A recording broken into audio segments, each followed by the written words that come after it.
Okay, normally the check wiring message displays due to an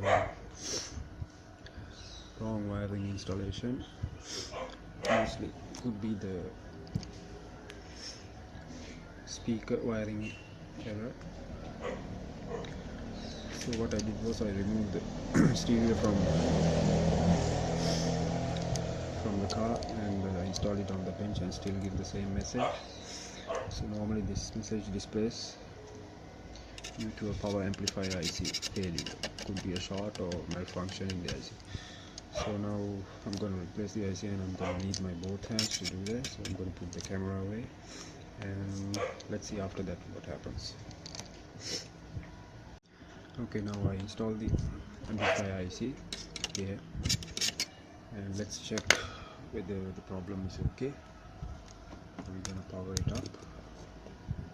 Let's see. Okay, seems like the problem is solved. Yeah, it's working. Yes. Okay folks, that's it.